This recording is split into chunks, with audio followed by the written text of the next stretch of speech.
You came just in time. I was about to bring this old friend to you. Go, Kira, say hello to them. I can talk. You didn't have to do it for me. She grew, Kira. Why are you dead?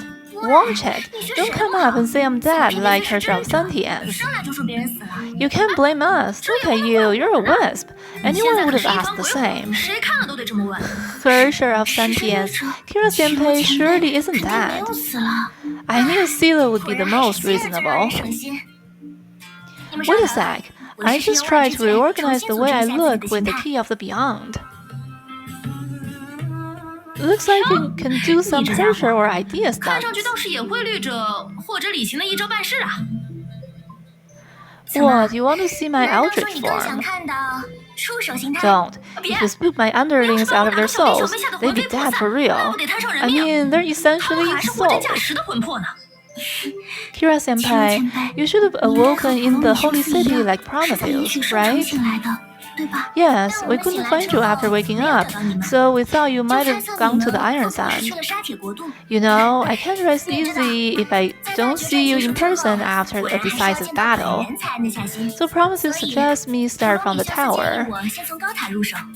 She believed that although the passage built by Mista was cut out by Vita, our endeavor to link the basic anchors of the two worlds to the tower that doubled as an axis had not gone to waste. This passage might allow ordinary people to travel between two bubble universes, provided that the anchor weren't damaged by Vita's interference.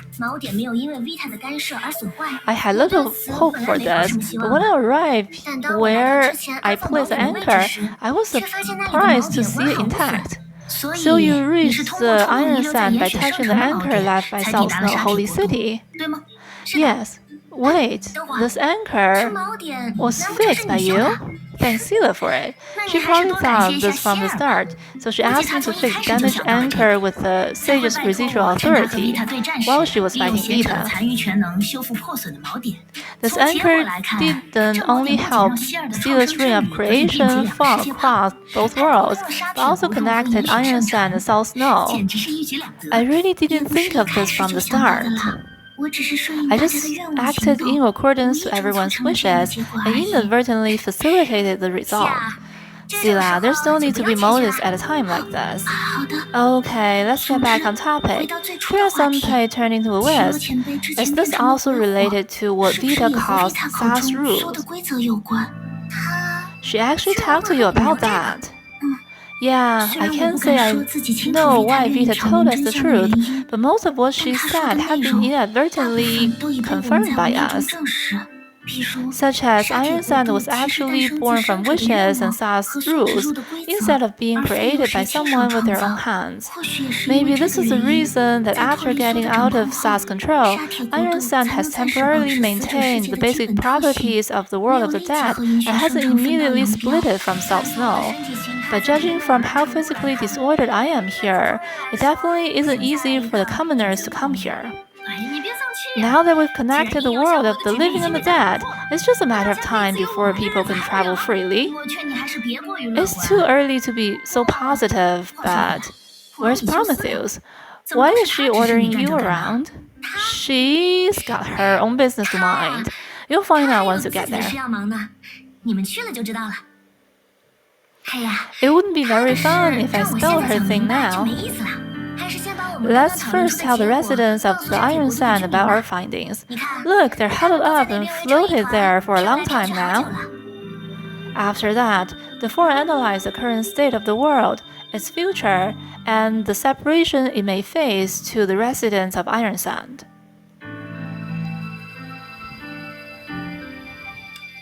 And by cleverly using the Sage, they modeled what Vita and Sa had done.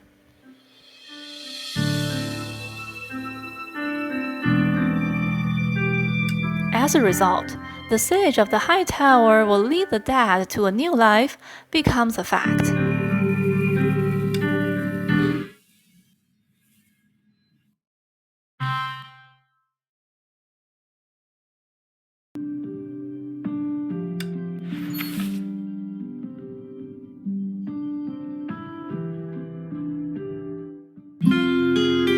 later in South Snow Holy City.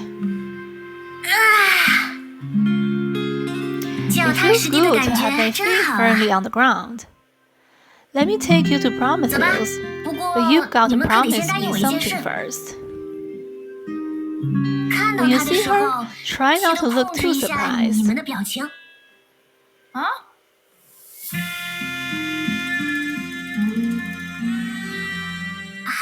We're back.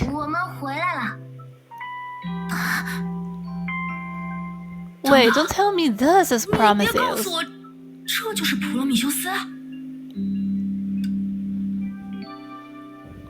It is.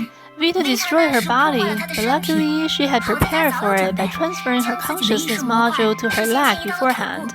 She then transferred this career selection reception mecha that was close to her.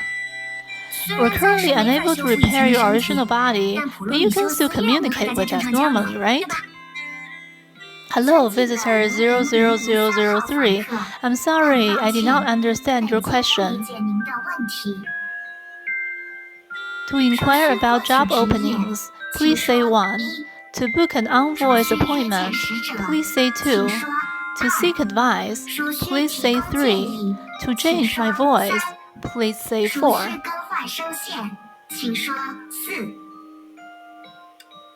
Are you joking? No, I'm not joking. If you need jokes, I'll immediately search for quality jokes.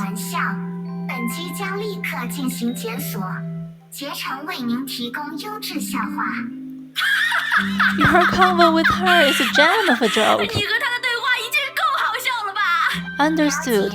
Added this conversation to my joke library. She agreed, Kira. Why don't you say 2? Why don't you say 4 first? 4.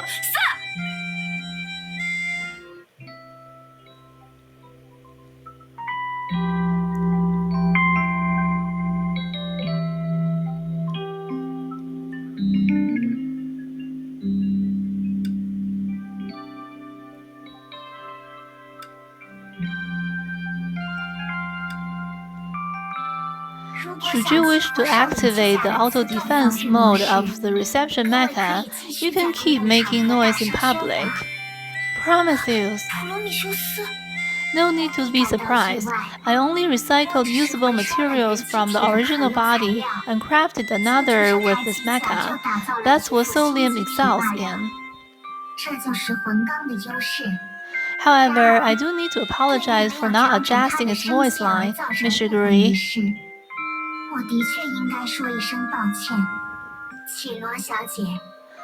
Never mind, it's no big deal. Don't you think it's too weird bending down to talk to her? Herrscher of Santians, I see what you mean. Well, let me use another method of communication that retains your dignity. How's this?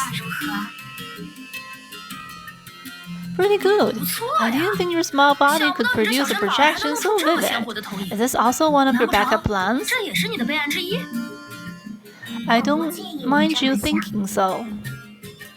Wait, just think about it. Your current body is compact, elegant, useful, and capable of speech. Taking you out with me would totally make me the center of attention. Herrscher of Sentience, if that's what you want, I can craft a body like this for you.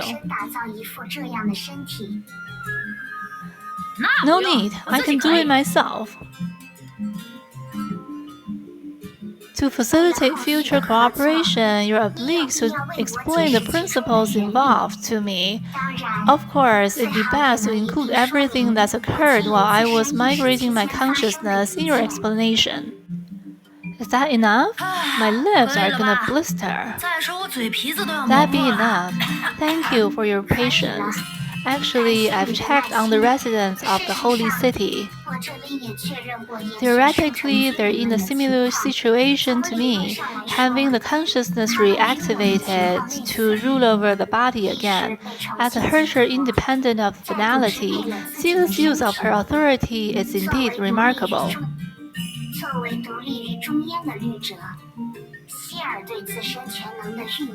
Regardless, apart from some companions we can't reach yet, the outcome of this adventure is gratifying. Are you referring to Prof. Rock and Mistel? Yes, but we can't generalize their situation. How so? Come to think of it, you weren't there.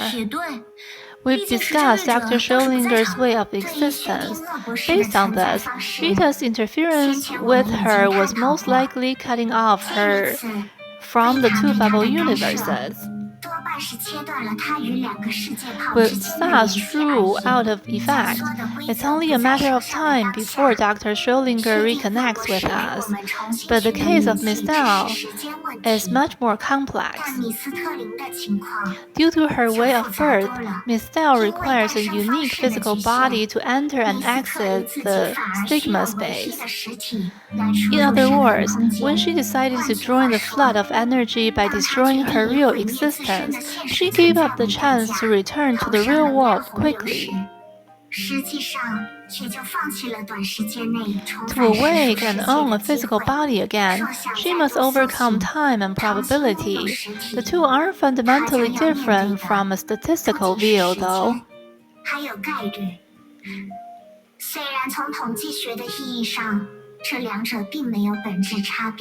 They were silent.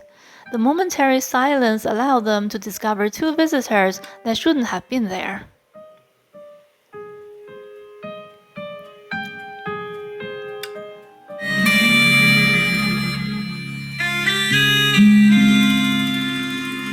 As you can see, number 0014 and number 0015 have left the stigma space.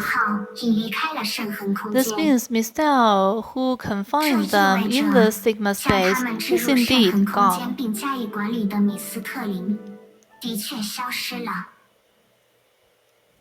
So after the crisis is resolved, you plan to stay here and wait for Mistel. You're imagining things. Although she replied nonchalantly, for some reason, she suddenly remembered the previous incarnation that she traveling companion told her about.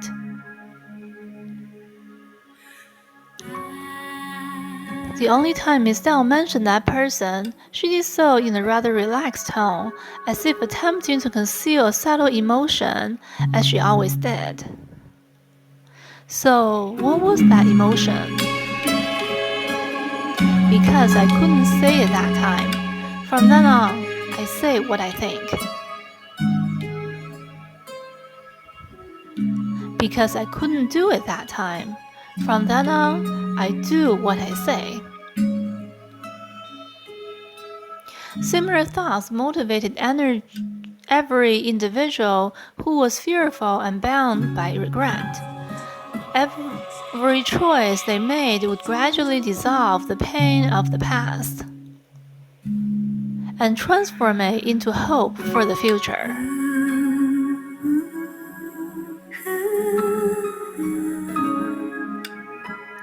So, as if pronouncing a judgment, she made a decision. I won't wait. I'll try to free her, no matter where she is. Like how she saved me. I understand. Good luck to you and Mistel. Thank you. But I must point one thing out. Your friends in the proper world might arrive soon. If you still have business to take care of, please be quick. Sila, let's talk to everyone. I'm afraid we won't have many chances to do so. I'll keep you company.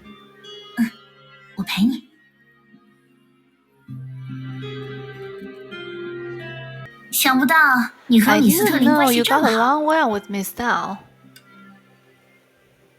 Dr. May once told me a saying popular among youngsters of that time.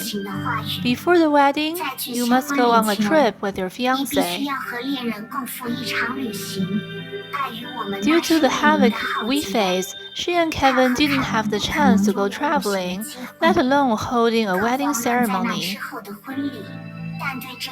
But she still looked forward to this non-existent trip. It was most definitely a lie, but also a palpable feeling. After all, you didn't go traveling with anyone.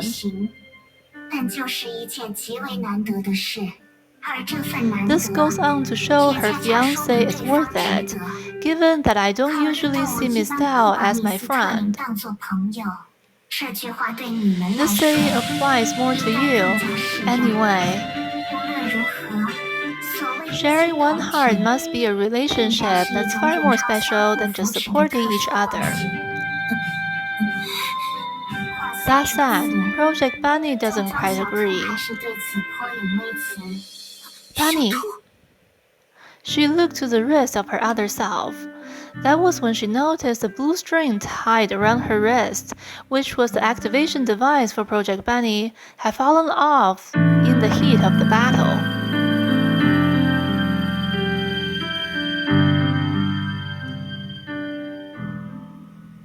Don't worry, thanks to your authority, Project Bunny obtained a body by accident. What do you mean? She became human? Bunny, where is she? She's busy guiding the people from the proper world. I won't be here soon. Thank you. I'll thank her when we get the chance. But I still have a question. Why is she so cooperative with me? It felt like her of sentience being obedient to Dr. May. This, maybe it's a habit?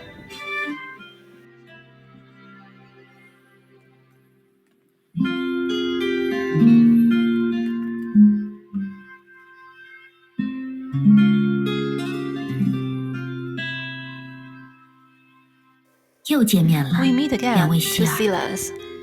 Yes, we meet again. I get why you came, but what's she doing here?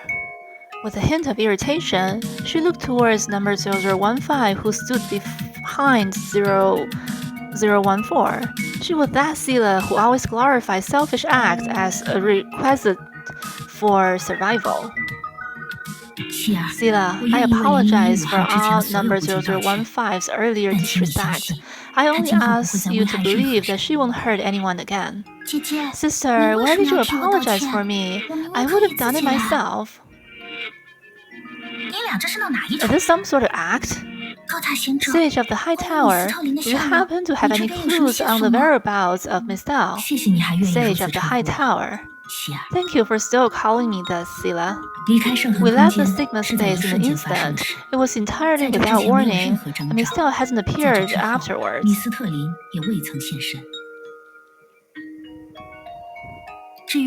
As for why we were the ones that came, it was number 0013 Chen's idea. He thought we weren't very threatening to the outside world and might even help Miss Dao out. Not very threatening. I find this an apt judgment. Are you defending yourself? I don't care if you do, Chen. I'm not some boy who has never been in love. I just wanted to talk, then talk. Sister, it's your call. Okay. Sila, I'm curious about why you didn't show everyone the truth. I'm not talking about Sa or Vita. I'm talking about the nature of these wisps. The loved ones that the residents of the holy city are yearning to see again are only fake of them, and the fakes themselves know nothing about this. Isn't this pathetic? What do you want? Tell them and cause unnecessary panic. But hey, he's actually a clone with Progeria. Are you ignorant of the ways of the world, or do you see everything as a game? Like the Great Serpent, those wisps are not your toy. Sila, calm down. Number 0015, I've given your question thought, but up to this moment, I still believe this is the only matter that mustn't be revealed to either side. As you said in harsher words, the wisps are the fakes of the deceased. The longing of the living gave them form, and the consolation of the sage gave them character. No person can be known entirely by those around them. The sage's authority isn't all-knowing either. This has caused their spirit to have some sort of hollow since creation. So the hollow in these fakes will surface over time. But isn't it the same for humans? No matter what kind of person they are, they have freedom, which is what gives them a sensitive and changeable heart, so they can grow up.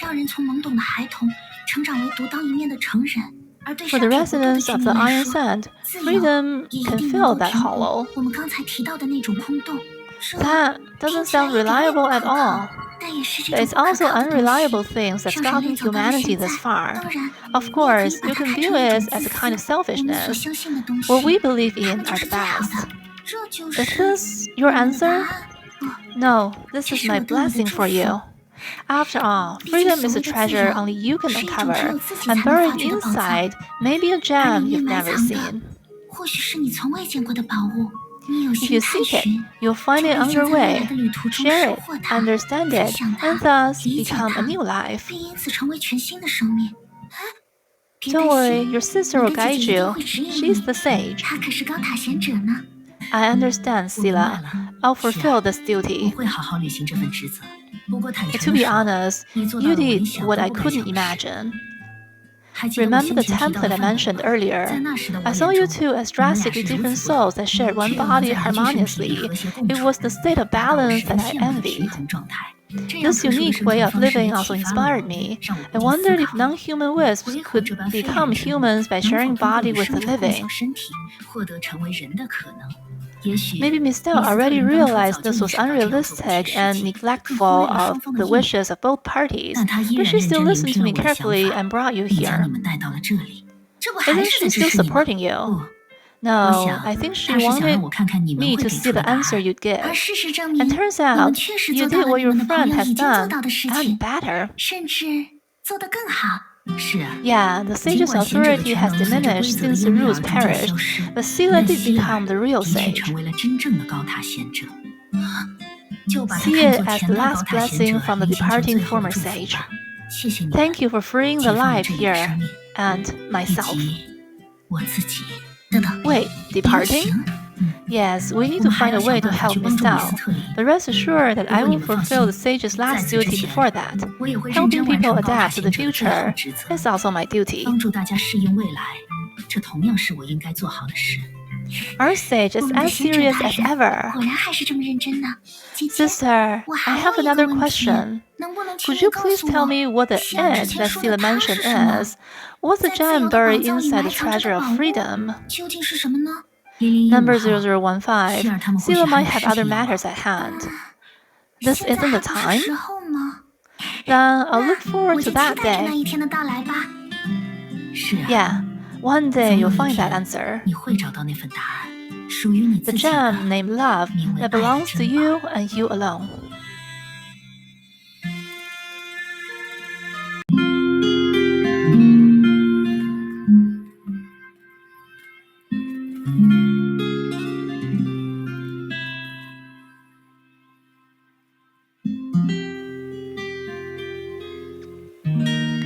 What? Still worried about Mistel?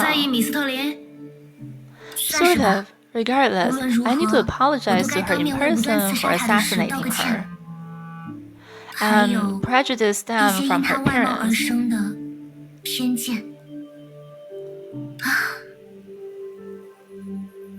Actually, I've wanted to tell Mistel this before she sat out.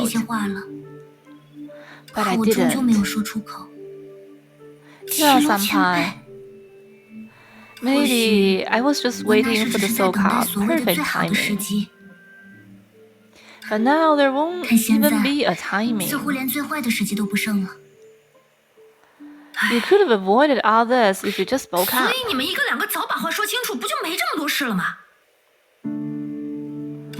But don't you worry, since she was born differently, she can't be annihilated so easily. To put it simply, her vitality is comparable to a cockerel. Shut up! I hate that woman as much as the next person, but that doesn't mean I want to hear something so gross. That's gross for you? Don't you see I'm comforting her? I do feel much better now. Thank you guys.